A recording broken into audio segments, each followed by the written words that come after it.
강의 시작하겠습니다.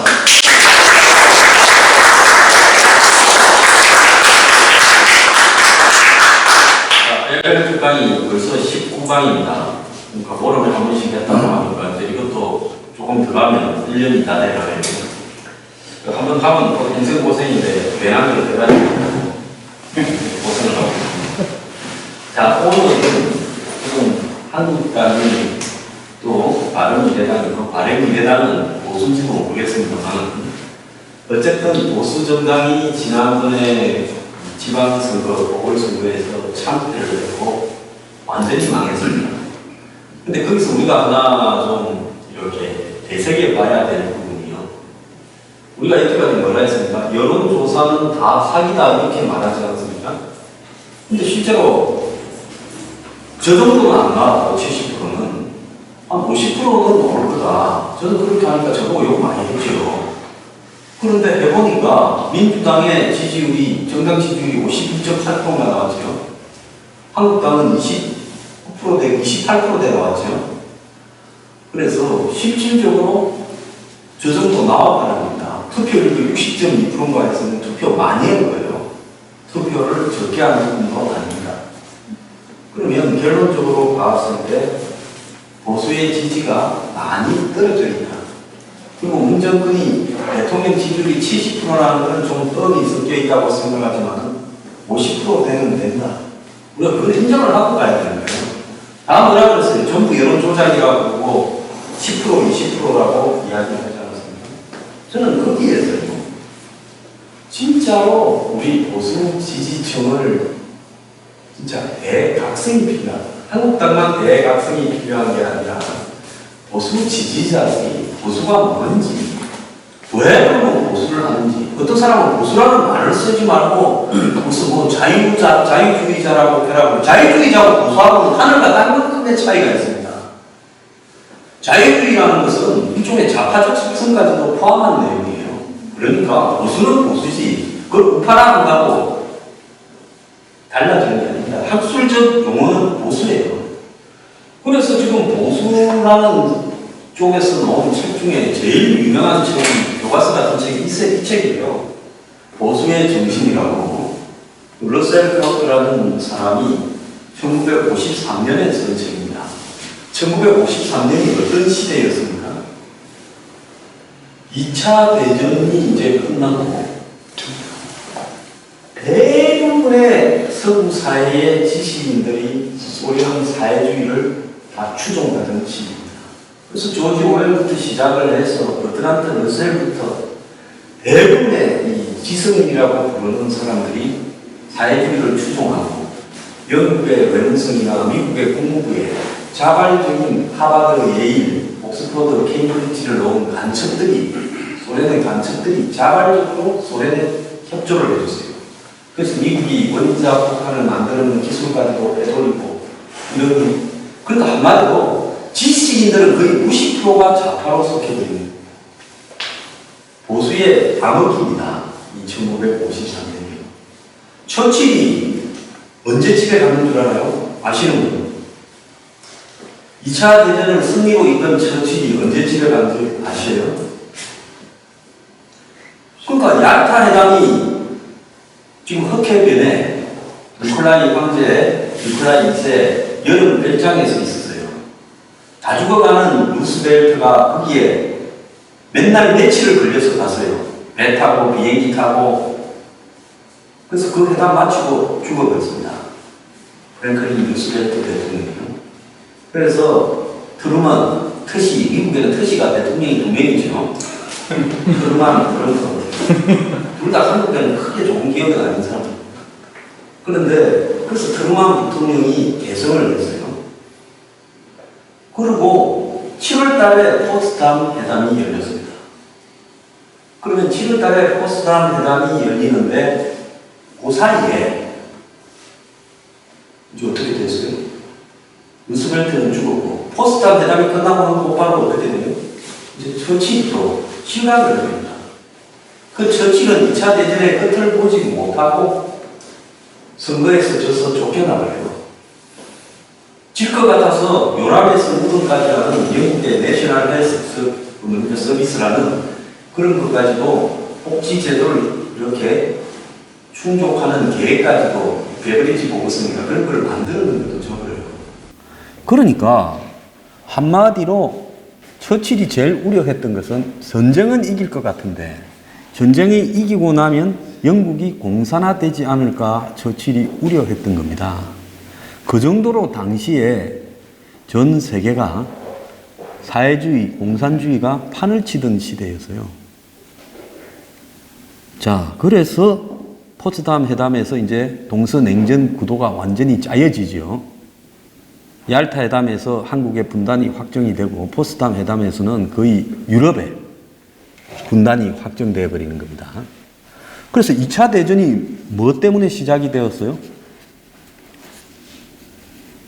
폴란드하고 영국하고 프랑스가 동맹을 맺었는데 독일을 보고 침범하지 마라 했는데 독일이 침략을 해버리니까 그것 때문에 자동 개입했던 거 아닙니까?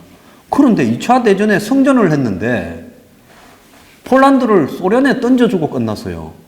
폴란드 때문에 전쟁을 해가지고 전 세계가 난리가 나기 시작했는데 폴란드를 소련의 위성국가로 던져주면서 2차 대전이 끝나버린 겁니다. 그만큼 2차 대전 끝날 무렵에는 전 세계가 미국이 소련을 상대로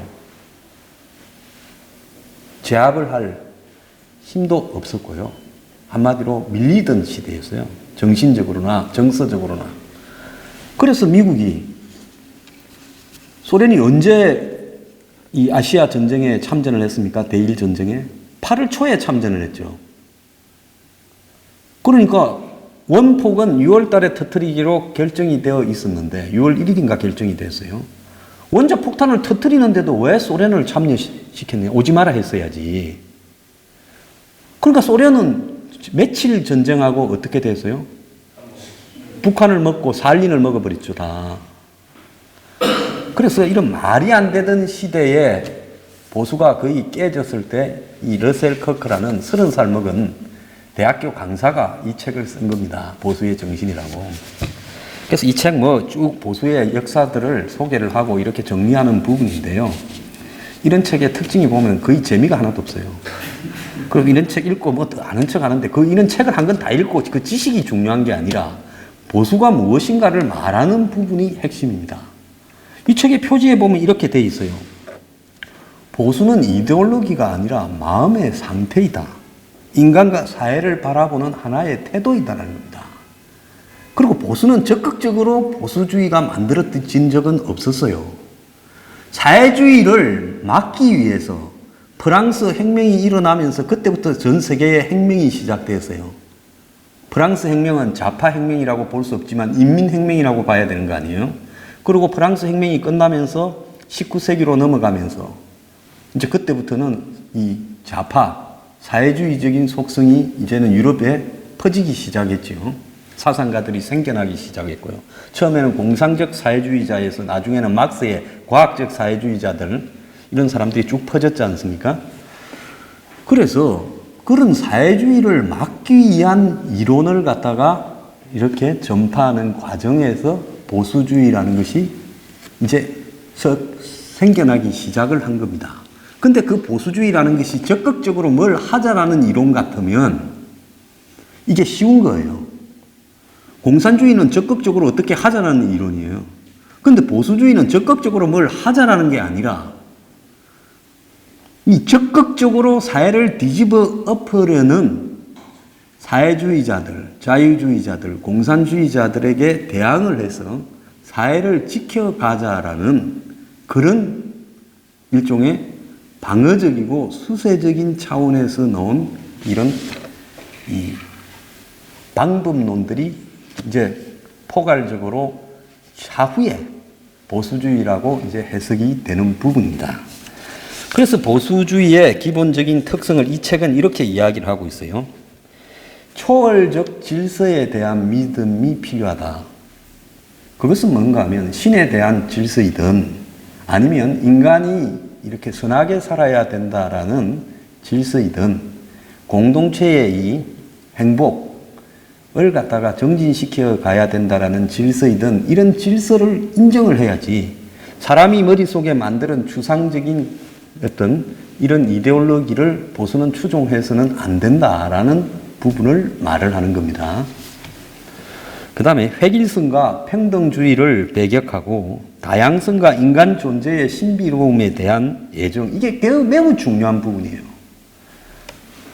제가 요즘 미드에 좀 빠졌어요. 저야 뭐 이렇게 몸도 별로 이렇게 건강도 안 좋고 하니까 쉬는 날은 일주일에 이틀은 딱 박혀서 쉬어야 됩니다. 안 그러면 이 수면 부족도 있고 몸에 좀 장애가 많아요. 그래서 쉬는 날은 이제 드라마나 영화나 책을 보는데 딱 두 가지만 합니다. 책 보다가 질리면 드라마 보고. 그래서 그런 시스템은 잘 갖춰놨어요. 그래서 그 거실에 있는 텔레비는 저만 봅니다. 이제 그걸 누가 손대면 이제 저한테 큰일 나죠. 그래서 요즘에 이제 넷플릭스까지 달았어요. 이제 캐치온 달아다가 그거 뭐 별로 볼 게 없어요, 영화. 그러다가 이제 프라임 무비팩을 달았는데 캐치온보다는 좀 나은데 그것도 좀 보다 보니까 볼 게 없어요. 그래서 다큐고 무슨 영화고 이 미드고, 저는 미드를 잘 안 봤는데 왜냐하면 한번 보기 시작하면 시간이 많이 걸리잖아요. 근데 이제 넷플릭스를 달았더만은 그것도 화질이 좋으면 가격이 비싸지더만요. 그래서 제일 좋은 화질로 달아놨는데 이게 영화나 드라마나 이런 부분이 화질이 좋으면 훨씬 더 집중도가 좋아지고 화질이 떨어지면 집중도가 없어집니다. 여러분들 그거 못 느꼈어요? 네? 네. 그래서 나르코스라는 걸 봐요. 제가 왜 그 이야기를 하는가 하면 그게 마약 밀매자들이라는 뜻이에요. 나르코스 복수형인데 에스코바르라고 이 콜롬비아에 유명한 8, 90년대에 마약왕이 있었습니다. 이 사람이 한때는 로빈 후스로 꼽혔고 나중에는 국회의원이 되었고 나중엔 대통령이 될라 해요. 마약회가 벌은 달러를 가지고 이 메데인 카르텔이라고 들어봤죠. 그 메데인이 마약이 주로 나오는 이 콜롬비아의 한 지방을 이름이 메데인이에요. 그래서 거기서 코카인을 미국 마이애미로 수출하고, 그래서 코카인 한 박스를 갖다가 달러로 만들면 나중에 한 10배가 튀겨지대요. 크기를 비교했는데 코카인 1톤이 달러가 되면 돈으로는 한 10톤이 되는 거예요. 그러니까 100달러로 해서 그만큼 이 코카인이 비싸고 무서운 거예요. 그래서 그 영화에 보면 당시 8, 90년대에 이 남미를 거의 사회주의나 자유주의, 공산주의가 휩쓸고 있어요. 콜롬비아도 계속 공산 반군이 지배를 하려고 정부군과 싸워요. 콜롬비아는 그래도 남미에서 유일하게 우파가 강한 나라지요. 미국의 영향을 받아가. 그 유일하다시피 한 우파 국가였어요. 옛날에 전부 사회주의나 좌파일 때도 콜롬비아는 우파적 속성을 가진 나라인데, 그래서 그 나르코스라는 영화에 보면 대중들이 얼마나 포퓰리즘에 녹아나는가. 정부가 저 마약 사범을 에스코바르라는 사람을 잡으려 해도 잡을 수가 없어요. 주민들한테 길거리에서 돈을 나눠줍니다. 지나가면 아이고 훌륭하신 어른 오셨습니까? 뭐 이렇게 돈을 나눠줘요. 막 갖고 오라 해가 가방에서. 그러니 달러를 막 나눠주니 전부 이 사람을 지지하지요. 그래서 집에 가면 성인 그림에다가 에스코바르 그림을 갖다가 성인 가톨릭 국가니까 성인 그림으로 또 걸어놨어요. 그러니까 이 사람이 대통령을 하려다가 이제 사고가 나고 마약만 했으면 잘 갔을 건데, 그런 이야기가 나오는데 거기에 보면 한 후진적인 사회에서 그 사회를 바꾸고자 하는 이데올로기가 긍정적으로 작용하는 예가 거의 없음을 보여주는 겁니다. 자, 중동에서 지금 제일 오래된 완전 좌파가 누구예요? 자, 퀴즈입니다. 중남미에서. 중동이 아니라 중남미에서. 이제 쿠바는 막 거의 맛이 같고, 쿠바 빼고 혁명을 하지 않은 나라 중에, 그것도 혁명이네. 니카라과에 옛날에 소모사라고 미국이 미는 군부 정권이 있었는데, 그게 레이건 때 전에 공산화가 돼버렸죠. 그래서 레이건이 그 산디니스타라고 해가지고 니카라과에 우파 반군을 밀어주는데 미국까지 불러다가 훈련도 시켜줘요. 그런데 이 우파 반군도 마약 사범이고 오르테가 쪽도 마약 사범이에요. 그런 이야기들이 역사에 이렇게 쭉 나와 있습니다. 그래서 레이건이 그것 때문에 나중에 이 콘트라 스캔들에 걸려가지고 탄핵당할 뻔했지요. 왜?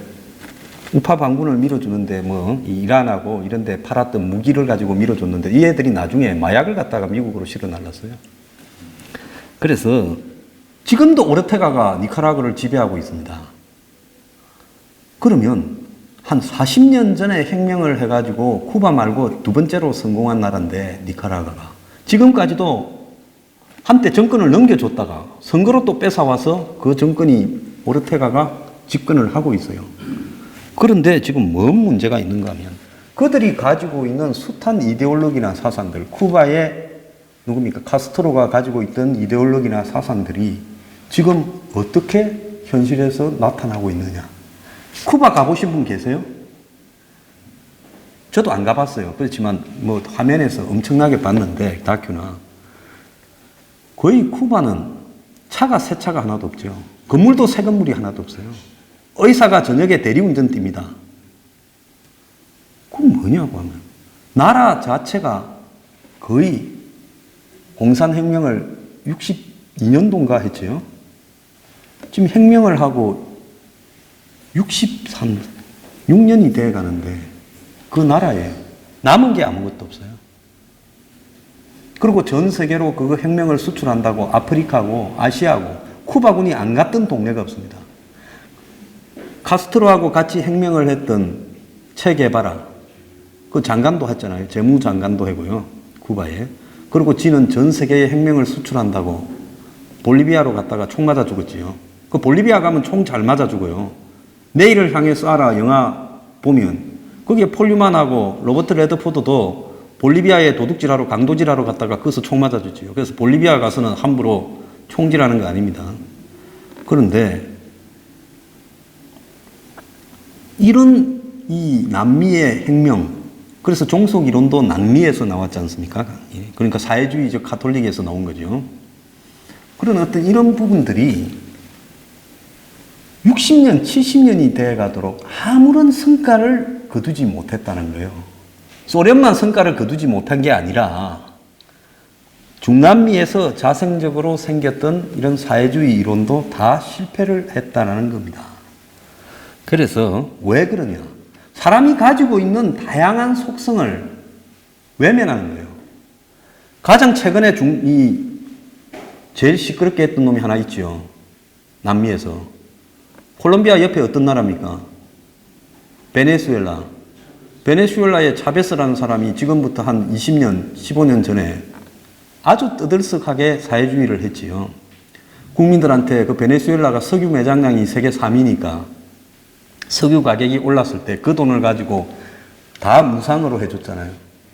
집 지어주고 뭐 해주고 전부 박수 쳤지요. 그래서 이 친구는 하루에 한 번씩 TV하고 라디오에 나가 1시간씩 지 이야기하는 겁니다. 국민들 상대로. 그런데 나중에 어떻게 했어요? 인민 독재를 했지요. 한국의 촛불 시위처럼 대중을 길거리로 앞세워서 자신을 반대하고자 하는 모든 우파 세력들을 다 강제적으로 진압을 했죠. 지금도 차베스 똘마니 마두도라는 사람이 대통령을 하고 있어요. 똑같이 버스 기사 출신이에요.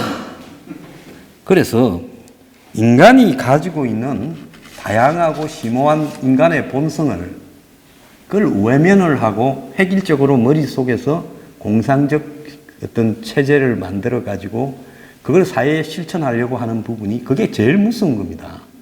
그래서 베네수엘라에 지금 가면 뭐가 없어요? 상점에 물건이 하나도 없어요. 빵을 이렇게 바게트를 2개 살려면 돈을 이만큼 들고 가야 됩니다. 이렇게. 가는 동안에 가격이 바뀌어요. 개도 다 잡아먹어서 길거리에 개도 없어요. 세계에서 한때 미인이 제일 많이 나오는 미스 유니버스가 제일 많이 나오는 미인 국가가 베네수엘라인데 이제는 미인이 없어요. 다 말라 비틀어져서. 그래서 국민들 상당수가 수백만 명이 해외로 탈출을 했습니다. 인근 나라들로. 브라질로, 콜롬비아로. 그래서 저 나라가 붕괴된 나라가 돼버렸어요. 이제는 생산을 산업 기반이 거의 석유로 가면서 제조업을 하는 사람들이 다 탈출을 해버렸어요. 해외로 가버리고. 자체적으로 만들 수 있는 물건도 없고, 가게에 가면 상점에 물건이 하나도 없어요. 그래서 완전히 망한 나라가 됐다는 겁니다. 그래서 이것도 인간의 속성을 너무 우습게 알았던 부분이죠. 그리고 세 번째로는 문명화된 사회에서는 질서와 위계가 필요하다는 것. 이게 굉장히 중요한 겁니다. 제가 촛불 시위 때 뭐라고 했습니까? 한번 대중들을 이 우리를 열어서 소들을 거리로 이렇게 나오게 하면 들소가 되어버립니다. 집소가. 그러면 버팔로, 들소가 늑대와의 춤을 영화에 보면 그거 우르르 몰려가는데 그거 막을 수 있겠어요? 우리에 못 집어넣어요. 들소는 절대로 집소가 안 됩니다. 한번 나가서 들소가 되어버리면요. 그래서 대중들을 저렇게 촛불 시인이 직접 민주주의인이 해서 거리로 내보내버리면 그 다음부터는 대중들이 정상적인 사회 절차나 시스템에 의해서 정치적 결정을 하는 부분을 포기해버려요. 그럼 어떻게 되겠습니까? 그건 사회 붕괴로 가는 거죠. 그 다음에 자유와 재산은 밀접하게 연관되어 있다라는 겁니다. 개인의 자유와 사유재산은 서로가 붙어 있어야 되는 거예요. 사유재산을 인정하지 않는 자유는 없는 거예요. 그러지 않습니까? 그 다음에 추상적인 설계에 따라 사회를 구성하려는 사람을 믿지 말고 법률과 규범을 믿어야 된다. 자, 문재인 지금 한번 보세요. 제가 맨날 대한민국을 어디로 끌고 가려면 어디로 끌고 가는지 말을 하고 끌고 가라는데 오늘 동아일보인가 보니까 그대로 딱 나왔대요. 그분들 좀 뺏기려면 저한테 저작권 양해를 좀 구하지. 지금 문재인이 이 사회를 어디로 끌고 가는가에 대해서는 답이 안 나오지 않습니까?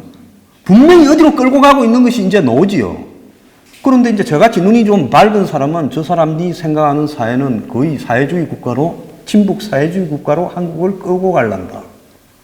그런데 대다수의 국민들은 아니 적폐를 청산해서 부패를 없애고 정치의 부패가 제일 싫다. 대중들이 고정적으로 가지고 있는 관념 중에서 제일 잘못된 게 정치는 부패했다라고 이야기를 합니다. 근데 대한민국의 부패가요, 내가 어떨 때 보면 미국보다도 덜한 것 같아요. 미국에 한번 보세요. 대통령 사이고 딸이고 정치에 저렇게 관여하면서 백악관을 넘나들면서 일급 기밀을 갖다가 보면서 중국이고 중동이고 가서 이해관계 있는 사업에 연관시키고, 그리고 또 정책에 반영하는 게 한국 같으면 벌써 스캔들로 터져도 대형 스캔들로 터지지 않았겠습니까? 그런데 한국은 그렇게는 용납이 안 되죠. 그래서 여기서 중요한 부분들은 이 부패가 마치 대한민국의 고질적인 문제다. 부패 척결만 하면 대한민국이 잘 살게 되고 공정한 사회가 될 것처럼 착각을 이렇게 문재인이 지금 심어주고 있는 거예요. 대중들을 상대로. 그런데 역사적으로 보편적인 진리 중에 하나는 부패를 척결한 놈은 나중에 지도 부패 척결 대상이 대부분이 됩니다. 프랑스 혁명에서 한번 보세요. 기요틴 만들어서 1200명을 그 뭡니까? 콩코도 광장입니까? 거기서 목을 맸어요. 목을 다 잘랐어요. 1200명을 잘랐어요. 자를 때마다 프랑스 사람이 얼마나 미개한가 하면 19세기까지 사람들을 다 불러 모은 데서 공개적으로 목을 잘랐습니다. 탁 이렇게. 우리는 그렇게는 안 하잖아요. 그러니까 이 프랑스에서 한마디로 정치 보복이 보복을 낳으면서 그게 프랑스 우리 위대한 혁명의 역사입니다. 위대하기는 제가 볼 때 별로 위대하지도 않아요. 그래서 그 다음에 추상적인 설계를 가지고 사회를 갖다가 구성하려고 한다. 이거는 머릿속에 들어있는 자기만의 확신. 지금 문재인이 6.25는 내전이다. 이건 자기만의 확신이죠. 우리 사회의 규모는 6.25는 뭡니까? 북한의 중국과 소련의 사주를 받은 북한의 남침이 규범적 합의지 않습니까? 근데 문재인은 이걸 내전이라고 해요. 그리고 대한민국의 출발은 어디라고 그럽니까? 상해 임시정부라는 거 아니에요. 그래서 내년에 상해 임시정부 설립 100주년 기념식을 김정은이 하고 나란히 하겠다고 하는 거예요. 그러면서 김일성이 항일 해방운동을 한 걸 부각시켜 주겠다. 김일성이는 원래 마적단이었죠. 마적단을 하다가 그때 만주는 이 마적단이 그냥 온 사방에 있었습니다. 영화 놈 봤지요. 그 나오는 놈들이 다 마적단이잖아요. 그래서 군벌이라는 것도 사실상 마적단이었고 만주에. 그래서 김일성은 거기에 마적단으로서 이제 당시 조선 국경을 넘어와서 보천보라고 부르는 데서 일본군을 한번 습격을 했다. 그거는 뭐 맞는 것 같아요. 아니 마적단이 자기를 잡으려고 하는 초소를 습격할 수 있지요. 초소. 근데 그걸 갖다가 포장을 해서 위대한 항일운동을 한 것처럼 포장을 한 거지요. 그러다가 나중에 어디로 넘어갔어요? 소련으로 넘어가서 대의로 와가지고 북한을 먹었지요. 소련이 밀어줬어요. 자, 그리고 문재인은 건국절을 부정합니다. 1948년에 대한민국 건국이 잘못됐다라고 생각하고 친일과 나라를 팔아먹은 사람들이 해방 이후에 쭉 이렇게 끌어왔다. 그래서 지금 뭐라고 생각합니까? 주류 세력을 교체하겠다. 지금 비주류들을 주류로 다 박아 넣겠다라는 이야기죠. 공기업에 무슨 장관에 차관에 국회의원에. 그래서 지금 주류로 있었던 사람들은 다 썩은 놈들이다.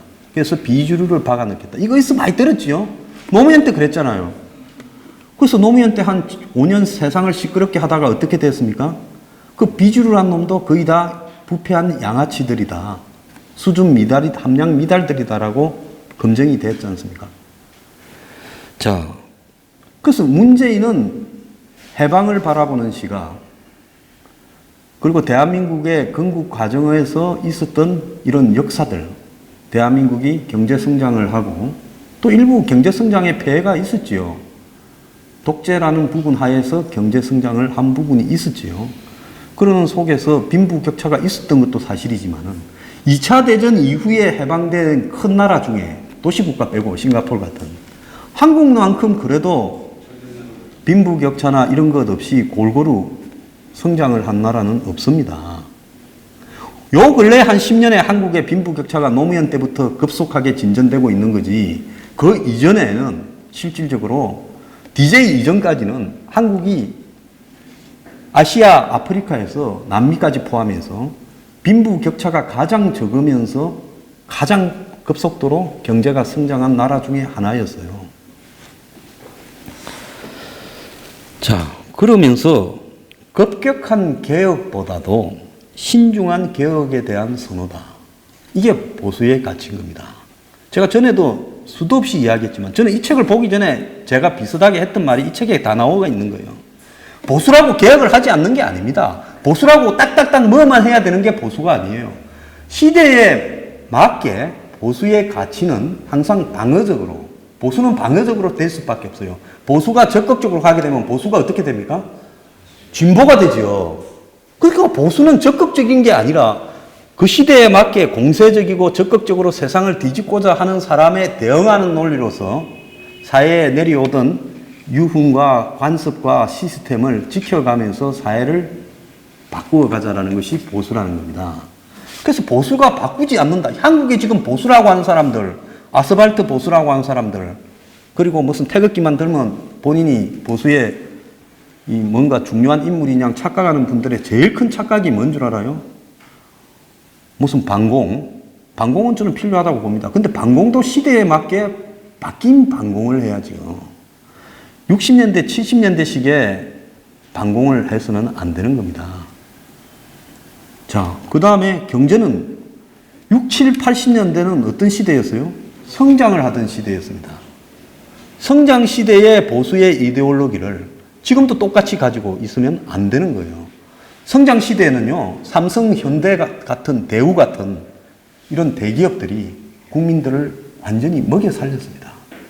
그때 그 사람들의 공은 무슨 재벌 회장이 부인이 10명이든 자식이 30명이든 관계없이 어쨌든 공과 과에서 대한민국을 성장시키는데 자기도 돈을 많이 벌었지만 결과론적으로는 다수를 잘 살게 하는 주요한 역할을 앞장서서 했던 거는 맞아요. 특혜도 많이 받았지만은 특혜 받고 그 회사의 비리나 개인의 비리보다도 사회가 전체적으로 크게 경제의 규모가 커지게 만들면서 어쨌든 대한민국을 이런 위치에 올려놓는 역할을 한 부분을 그걸 부정을 하거나 비판을 하면 안 되는 거예요. 미국의 예를 들어서 주요한 지금 4차 산업을 선도하는 IT 대기업의 오너의 탈세나 비리가 없겠습니까? 그마들 전부 바하마니 그런 캐리브해에 있는 조세 해피처에 옮겨놓고 장난 다 치고 있지요.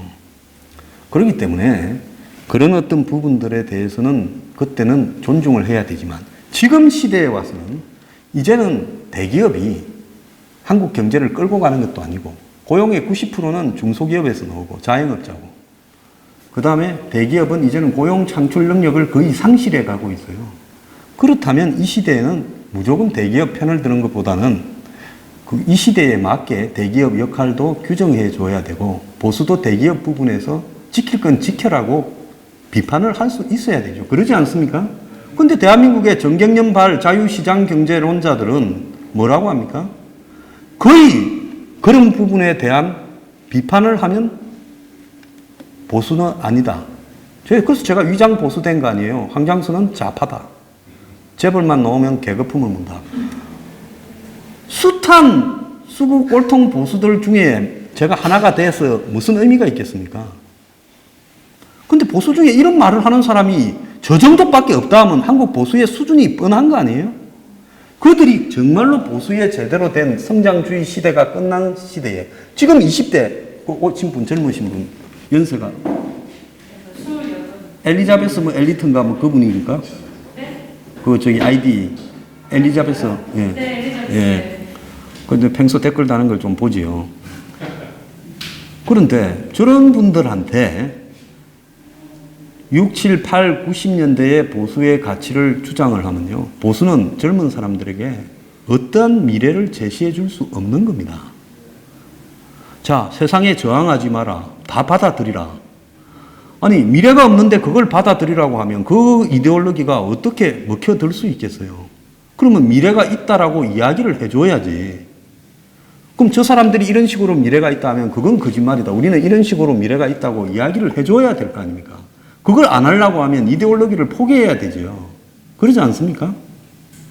지금 한국당이 뭐가 제일 잘못된 줄 알아요? 오늘 내 기가 차서 이국종이가 뭐 유력 검토 이러는데 비대위원장으로 외과 의사잖아요. 서지컬 오퍼레이션 하는 사람이잖아. 그럼 한국당에 외과 수술식 과감한 도려내기가 필요해서 칼을 제일 잘 쓰는 사람을 한국당의 비대위원장으로 그러면 저기 이국종이가 오면 한국당에 김성태부터 김무성이부터 전부 다 목을 딱 내가지고 이국종이 앞에 제목을 딸지 안 딸지 매스로 정권을 드릴 거니까 판단을 하라. 이래야 되겠습니까? 그래서 미쳐도 저 정도 미치면 답이 없는 거예요. 지금 한국당의 비대위원장이 누가 오느냐, 외과 의사가 오느냐. 이제 돌도 노대, 돌도. 그는 약간 왼쪽으로 돌처럼 굴러가 버린 사람 아닙니까? 회복 불능으로. 그 다음 83세 이해창도 나오고. 그래서 비대위원장이 누가 되고가 한국당을 구원할 수 있다. 그건 웃기는 이야기예요. 사람이 아니라 이 시대에 변화된 보수의 가치를 어떻게 만들어내느냐. 그러니까 보수의 가치는 방어적이기 때문에 공격하는 사람에 따라서 공격이 축구를 보면 신태용이 이제 드디어 집에 가는 것 같더만요. 난 그 사람 아주 나쁘지는 않아도 정말 좀 우스운 사람이라고 봅니다. 그렇게 큰 소리를 치면서 아무것도 없어도 전략이 있다, 무슨 트릭이 있다면서 한 방에 있는 척 하다가 승부 다 끝나고 난 다음에 독일한테 2대0으로 이기면 뭐 할 겁니까? 그게 뭔 의미가 있어요? 왜 한국 사람은 축구를 대놓고 욕하느냐는데 그 대놓고 욕할 만한 겁니다. 왜 그런가 하면 국가대표가요. 외국의 A 매치를 갖다가 하게 되면 돈을 얼마 주는 줄 알아요? 한국팀이 이번에 무관중 경기도 했잖아요. 신태용이가 보안을 지켜야 된다고 해가. 그럼 한국팀하고 게임을 하는 나라는 그냥 하는 것 같습니다. 매덕을 받고 옵니다. 호텔하고 비행기 값 다 대주는 거예요. 그런 돈들이 다 어디서 나갑니까? 자, 그런 어떤 부분에서 국민을 대신해서 나갔으면 최선을 다할 의무가 있지요. 그러지 않습니까? 근데 더 웃기는 놈은 어제 하나 있더만요. 일본하고 어디입니까? 벨기에하고 할 때 벨기에가 루스타임에 한 골 넣으니까 KBS의 해설위원이라는 사람이 너무 감사하다고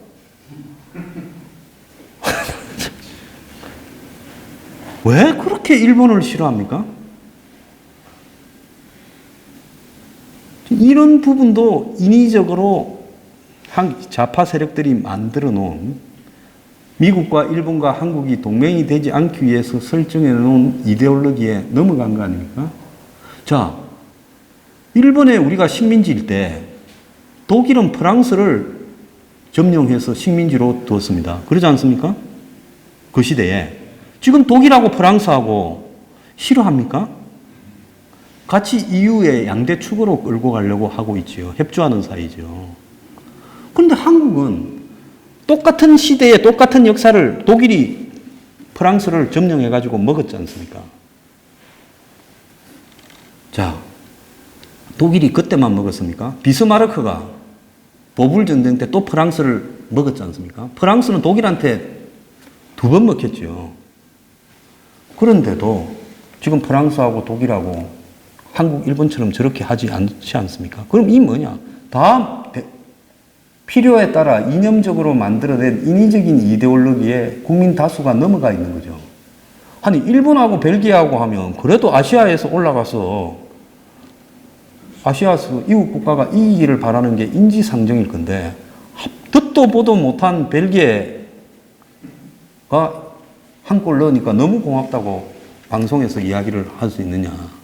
그래서 이런 것도 참 우리가 사람이 만들어진 인위적인 어떤 가치에 얼마나 벗어나지 못하는가를 보여주는 부분이라고 생각합니다.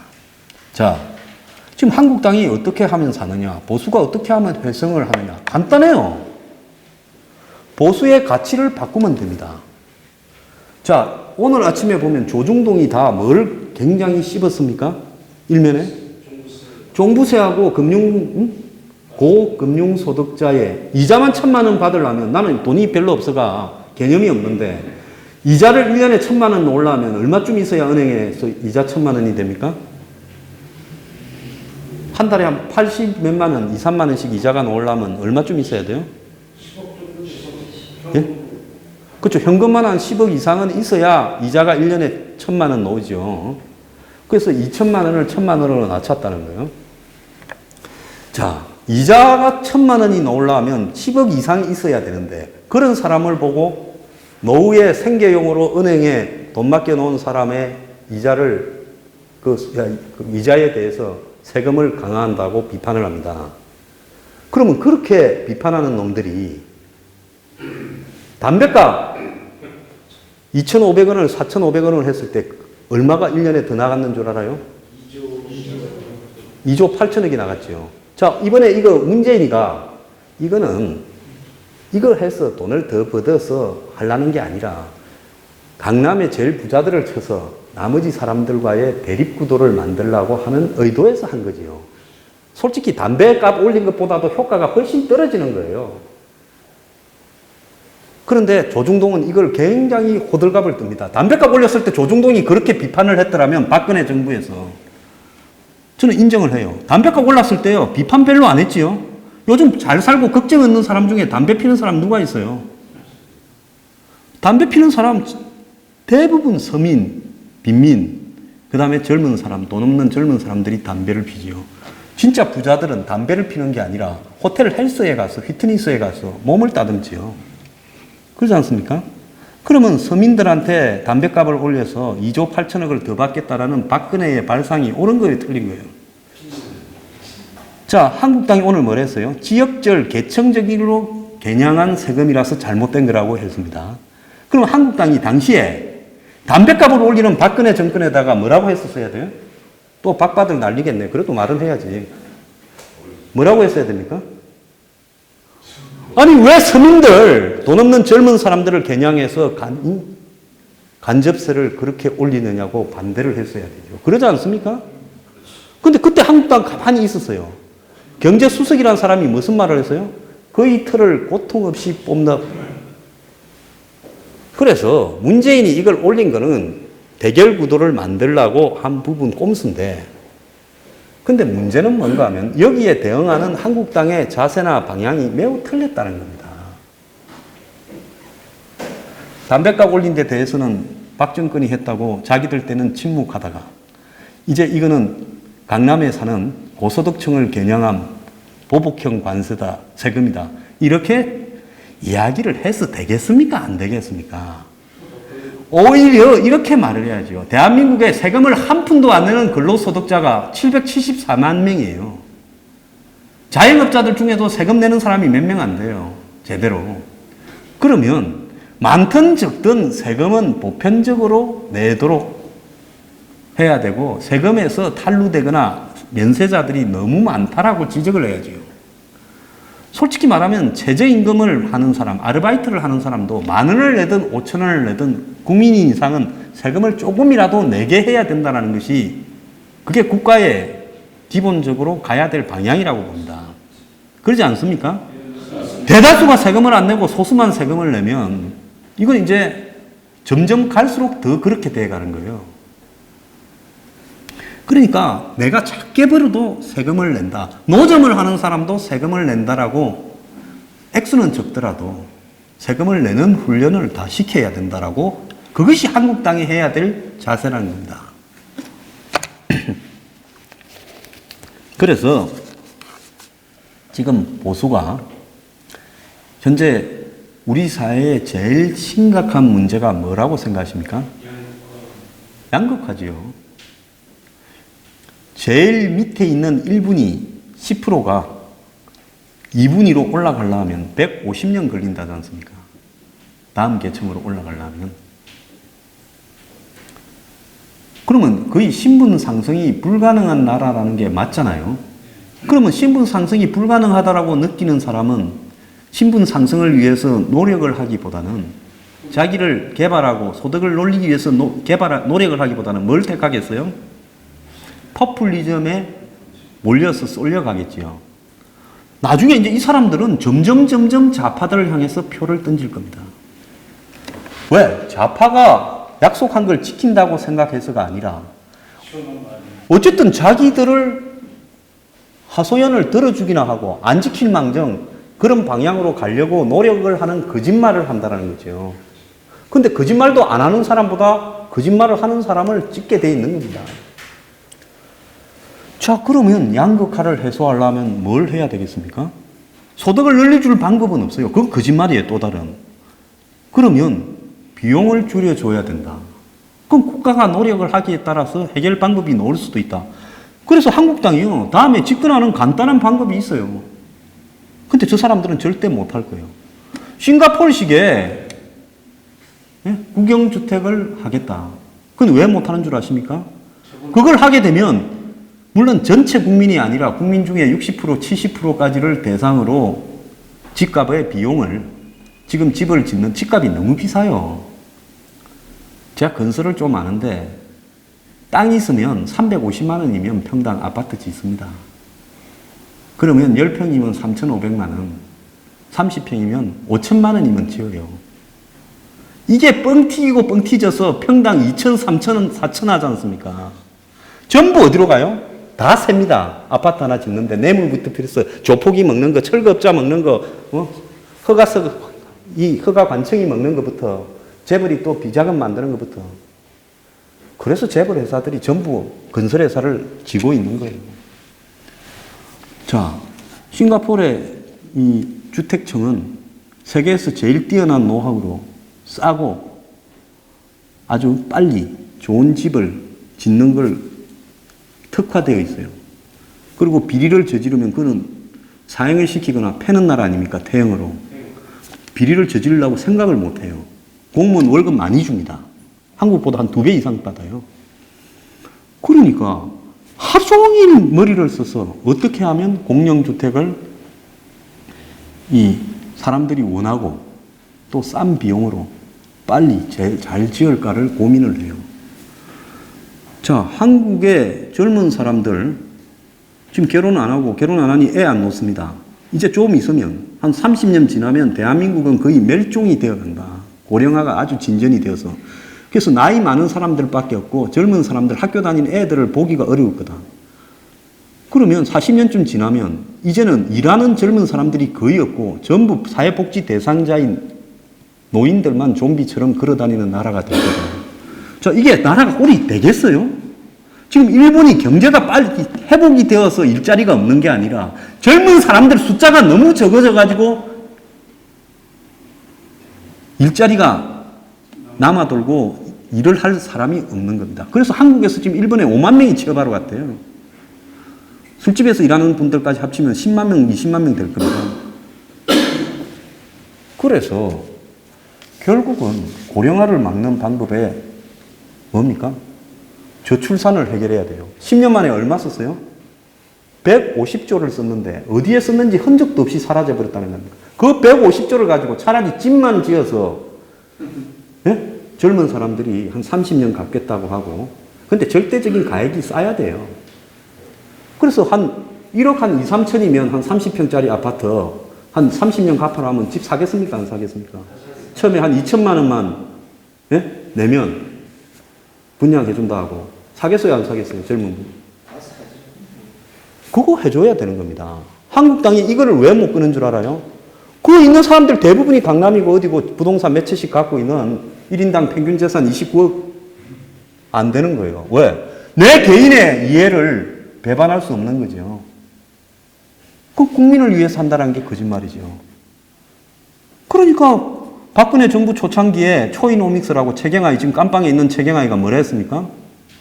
돈 빌려줄 거니까 집 사라. 양도세부터 다 면세시켜 주겠다고 집 사라고 초반에 한 3년은 난리치다가 나중에 2년은 또 대출 쪼이고 그랬지 않습니까? 자, 그때 보수가 주거라는 문제에 대한 가치 개념이나 있었습니까? 지금도 개념이 없어요. 문정권 이것들도 건달이라 가지고 개념 없어요. 공영주택, 공공주택 보급하겠다. 이거 가지고 되는 문제가 아닙니다, 한국에는. 국민투표 붙여서라도, 국민투표 붙여서 국가가 공영주택을 국가적 차원에서 대거 보급하지 않으면 한국 사회가 재생이 불가능하고 저출산을 해결할 수도 없고 젊은 사람이 평생 집 때문에 가난하게 살 수밖에 없다. 그렇다면 이 문제는 당신 자식들 문제이기 때문에 국민투표를 붙여서 이렇게 갈 거냐고 통과가 되면 그렇게 밀겠다고 해서 가야지요. 그러지 않습니까? 내 재산이 좀 떨어지고 안 떨어지고에 집착해서 될 문제가 아니에요. 자식들 없어요? 근데 이 문제를 왜 못하느냐? 나는 이해가 안 가는 거예요. 이 문제만 내어 걸고요. 다음 대선까지 미루면 한국 땅이 어떻게 되겠어요? 다시 집권해서 적폐청산을 할 수 있습니다. 그런데 무슨 비대위를 만들기 위해서 준비위를 만들고 비대위 준비위에서 40명을 가지고 이제 외과의사나 도울까지 등장시키고 이정리까지 넣고 사람이 해결할 문제가 아니라는 거죠. 미쳐도 저쯤 미쳤으면 이 노답인 거예요. 제가 만약에 한국당 비대위원장을 하겠다면 너네 다 사표 내라고. 예? 다음에 출마하지 않겠다고 지금 남은 2년 동안에 장렬하게 산화하고 문정권을 향해서 싸우다가 가고 2년 뒤에는 우리 출마하지 않겠다. 더 안 할 거니까 모든 것을 다 개혁적으로 통과시킬 수도 있고 모든 말을 다 할 수 있지 않느냐. 그래서 비대위원장이 그걸 관리해주고 2년 뒤에는 완전히 물갈이를 하겠다. 이렇게 하면 돼요. 근데 안 되는 이유는 뭔가 하면 전부 정치가 얼마나 짭짤한가에 대해서 맛을 봤기 때문에 안 되는 겁니다. 재산을 지키기 위해서 가문의 영광이라서 비리가 많아서 놓으면 죽으니까 안 되는 거예요. 우리가 그거는 분명하게 인정을 해야 되는데 이 보수 지지층이라는 사람들이 뭡니까? 김무성이 되면 김무성이 빨고 김성태 되면 김성태 빨고 홍준표 되면 홍준표 빨고 다니고 보수의 농객이라는 작자들도 거짓들을 하고 안 그러면 밖에서 저놈들은 탄핵을 했니 안 했니. 이제 탄핵 이야기 좀 그만했으면 좋겠어요. 네? 탄핵 이야기 언제까지 할 거예요? 황장수는 탄핵 찬성한 놈, 저놈은 위장보수.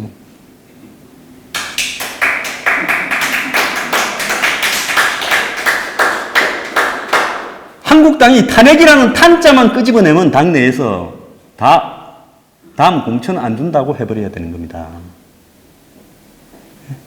솔직히 말하면 박근혜 전 대통령이, 저는 그 사람 별로 인정은 안 해도 한국당 전체의 멍청함을 어깨에 다 메고 십자가를 지고 못이 박혔어요. 박근혜한테만 책임을 물을 일도 아니에요. 얼마나 멍청하고 다 유치찬란했으면 저 지경을, 권력을 쥐고 저 지경을 당했겠냐. 아니, 조국이 같은 경우에는 일개 로스쿨 교수인데 저 깜빵 보내는 거 한번 보세요. 반대파들을 아주 기술적으로 잡아서 보내고, 예? 검찰, 경찰을 이간질시켜서 수사권을 여기 주니 저기 주니 공수처를 만드니 장난을 치고 있잖아요. 근데 평생을 권력을 누려온 한국당 놈들이 눈을 뜨고 탄핵당하고 쫓겨나고 이 지경이 스스로 집권해서 내려와서 이 지경이 됐다면 저게 정상적인 국가에서 저런 일이 있을 수 있겠습니까? 그러면 멍청함 때문이라도 정치를 안 하겠다 하는 것이 그게 인간적 도리잖아요. 그러지 않습니까? 그런데 그 중에서 떨어져 나간 사람은 애국당을 만들고 거기에 무슨 탄핵 찬성파니 반대파니 솔직히 다 반성해야지요. 그러지 않습니까? 친박이니 비박이니 뭔 가치의 차이가 있어요? 비박 대표주자 한 명 고르고 친박 대표주자 하나 골라서 야들이 친박 비박인 거 빼고 뭐가 다른지를 한번 리트머스 시험지로 담가보면 이념적 차이가 있다고 보십니까? 이념이 없는데 무슨 차이가 있어요? 그래서 이 보수가 절대로 세상은요, 대중이 각성을 해서 세상이 바뀌지는 않습니다. 뛰어난 리더들 한 명이 자각을 했어요. 그게 이데올로기로 형성되고 그것이 세상을 바꾸는 거예요. 이 사람이 이 책을 쓰기 전에 보수라는 말도 쓰지 말자고 했어요. 올드 휘거당이라고 쓰자. 무슨 영국의 옛날에 휘거가 보수라고. 그래서 보수라는 말도 없었어요. 컨저버티브라는 말도 없었답니다. 이 책을 쓰고 난 다음에 보수라는 게 그래도 흐름이나 맥락이 있는 겁니다. 그런데 이런 데서도 한참 멀리가 있는 변방 한국에서 보수는 이런 거다라고 저것끼리 막 떠들고 있어요. 자유시장 경제주의자가 보수다. 그건 재벌 앞잡이지요. 그건 보수하고. 이런 식의 보수로 가면요. 보수는 제가 장담을 하건데 10년 안에 씨가 말라버리고 영원히 집권 못합니다. 왜? 기득권의 하청 청부업자니까.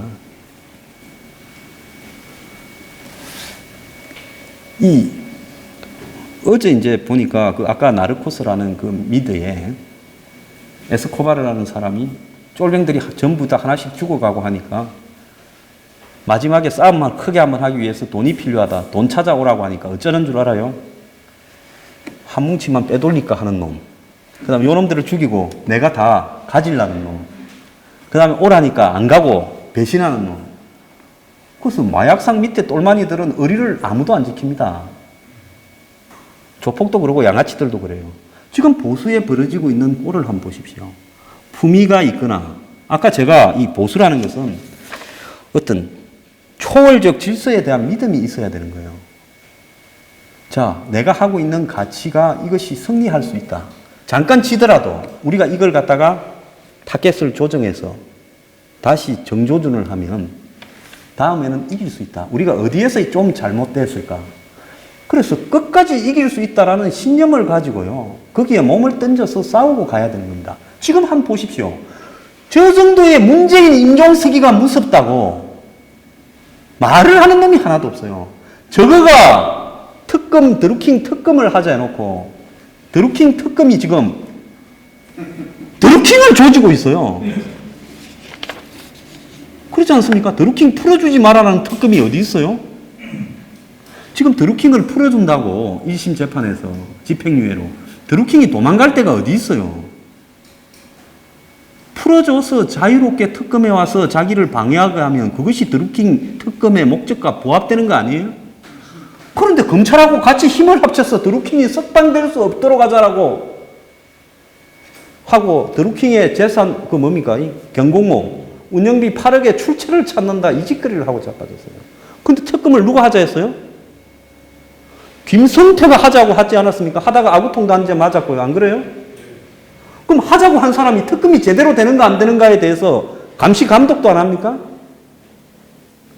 특검 되고 난 뒤부터 나는 몰라요. 나는 그냥 밥 한 3, 4일 진짜 피 같은 밥 굶었다. 예? 특검 됐으니 한 건 했다. 그걸로 끝. 누구도 특검이 제대로 가는가 안 가는가에 대해서 관심을 안 가져요. 그런데 제가 요즘 뉴스 브리핑을 하면 드루킹 특검을 제가 매일 조금씩이라도 다룰래요. 제일 작게 봅니다. 대중들도 마찬가지예요. 나보고 드루킹을 끝까지 물고 늘어져라고 저거들이 해놓고는 관심도 없고 허구한 날 문재인 욕하면 그거 좋다고 쪼르르 가서 봅니다.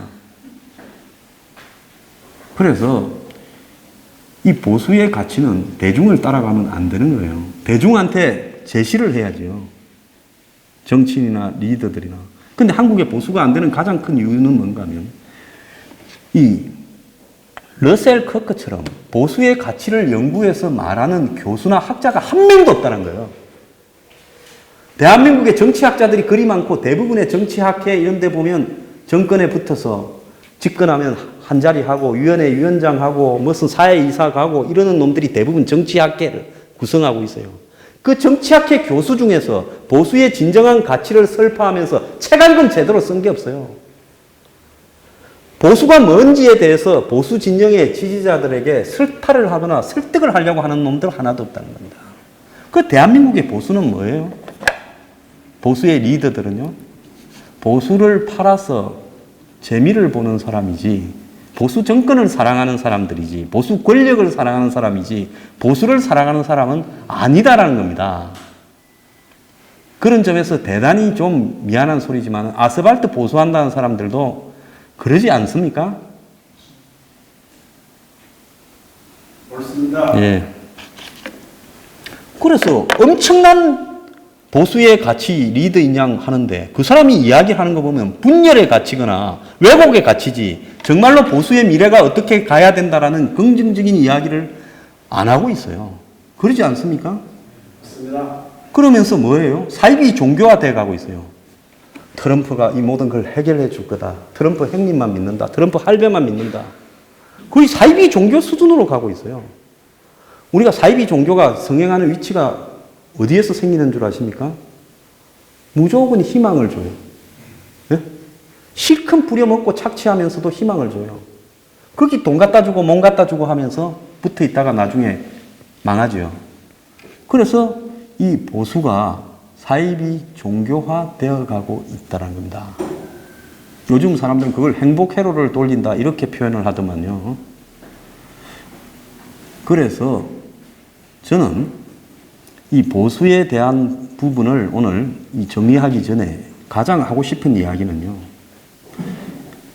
무식해서 그런 것이지 이데올로기는 정해진 게 없습니다. 특히 보수 이데올로기는 작용에 대한 반작용으로 만들어진 이데올로기입니다.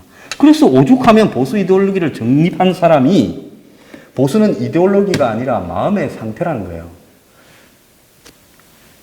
카톨릭이나 기독교를 믿는 사람이 자신이 마음의 상태가 있죠. 그러지 않습니까? 나는 내가 가지고 있는 선한 마음을 이 분야별로 적용을 시키잖아요. 그러지 않습니까? 그래서 진짜로 종교를 제대로 믿는 사람은 자기 마음에 어떤 절대적인 선에 대한 이 초월적 질서에 대한 믿음이 있는 거예요. 그래서 보수 이데올로기라는 것은 결국은 그런 종교와 비슷한 건전한 종교, 이렇게 선을 장려하는 종교와 비슷한 자신의 믿음인 겁니다. 그럼 믿음이 있는 사람이 두려움이 있겠어요? 두려움이 없지요. 저는 막 요즘 잡아가려면 잡아가라는 게, 내 혼자 있어 책 읽기도 좋아하고 이러니까 지금 몸도 맨날 피곤한데 잡혀가면 그 핑계 대고 좀 쉬다 오지 생각을 하고 이야기를 하지요. 다만 허위사실은 이야기하지 않으려고 굉장히 노력하고 있습니다. 그래서 이 보수는 한마디로 변화하는 시대에 정확하게 이 가치를 방어적으로 세팅하는 거다라고 이렇게 인식하면 되는 거예요. 뭐라고 틀에 정해진 것은 없는 겁니다. 다만 그걸 규정하는 일정한 정서적 합의만 있는 부분이에요. 그래서 보수가 대기업을 비판할 수 있습니다. 그리고 보수가 국가적으로 주거를 공급하고자 할 수도 있는 거예요. 보수는 그래서는 안 된다라고 이야기를 합니다. 자유시장 경제에 개입을 하면 안 된다. 내버려 둬야 된다. 강한 사람을, 약한 사람을 위해서 강한 사람을 억압해서도 안 된다. 근데 보수는 그런 게 아니에요. 보수의 기본적인 부분은 한마디로 사유재산은 존중하지만은 관습과 법률 규범을 적용시켜야 된다. 그 확신을 가져야 되는 거예요. 그래서 대한민국의 그동안에 법을, 규범을 넘나들면서 살았던 사람들이 어떤 사람들입니까? 상류층, 특권층, 재벌들은 법이 적용 안 되잖아요. 그래서 저는 재벌들을 깜빵 보내자는 사람이 아니에요. 왜 그 사람들을 깜빵에 보내요? 잘못하면 벌금을 갖다가 500억, 1000억, 2000억씩 내게 하자. 재산 다 틀릴 때까지.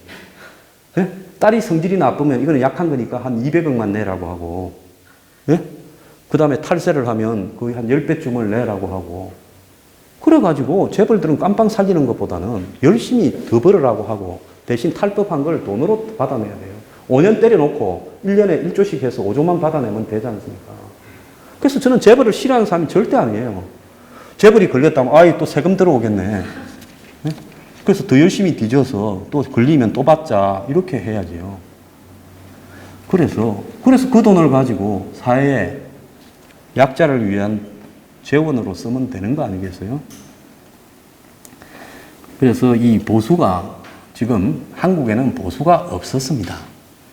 보수의 개념이 뭔지도 모르는 사람들이 과거에 박정희, 전두환 시대, 군사적 독재 시대, 그 독재는 또 독재라고 해야지. 독재를 독재가 아니라고 하는 것도 독재가 그 시대에 어쩔 수 없었다라고 저는 인정을 합니다. 전두환은 어쩔 수 없었는지는 제가 잘 모르겠어요. 박정희 시대에 일정하게 독재를 할 수 있었던 부분에 대해서 인정은 합니다. 다만 적절하게 했어야지요. 그런데 그런 어떤 부분에 사고가 머물러서 거기에 가지고 있던 관변 의용단체의 사고를 또 대기업 위주의 성장시대의 사고를 오늘날 그걸 보수라고 하고, 자, 반공이라는 부분도 얼마나 지금 시대에 맞게 바뀌어야 되는가 하면, 이 시대의 보수의 최고의 가치는 이제 공산당을 반대한다는 적극적인 게 아니라 대한민국의 안보를 사수한다는 소극적인 대로 바뀌어야 돼요. 지금 공산당 반대는 국민의 지금 절대 다수가 북한과 벌어지는 문제에 대해서 전부 정신이 팔려 있지 않습니까?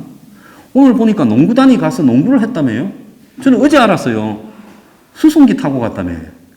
그 왜 수송기 타고 갔을까요? 무슨 국제 제재를 피한다? 개뻥 같은 소리를 하고.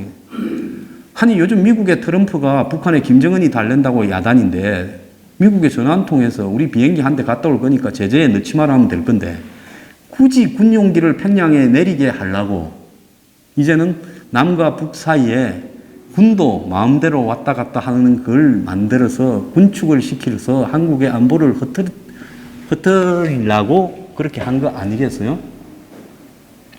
왜 하필 농구입니까? 김정은이 좋아하는? 북한이 안 하는 미식 축구를 보내지. 네? 그래서 지금 이 시대의 안보의 핵심 가치는 보수의 뭔가 하면 지금 주한미군을 지키고 그 다음에 한미동맹을 지키고 그 다음에 북한의 비핵화가 저거는 절대 안 된다라는 확신을 가지는 것이 이 시대의 보수의 안보적 가치라고 저는 봐요. 지금 반공이라고 해봤자 개 풀 뜯어먹는 소리 하지 마라고 돼버린 겁니다. 근데 제가 정말로 희한한 거는 국민 중에 이런 국민들도 처음 봐요. 대한민국만큼 전 세계에서 반공 교육을 많이 받고 자란 나라가 없어요.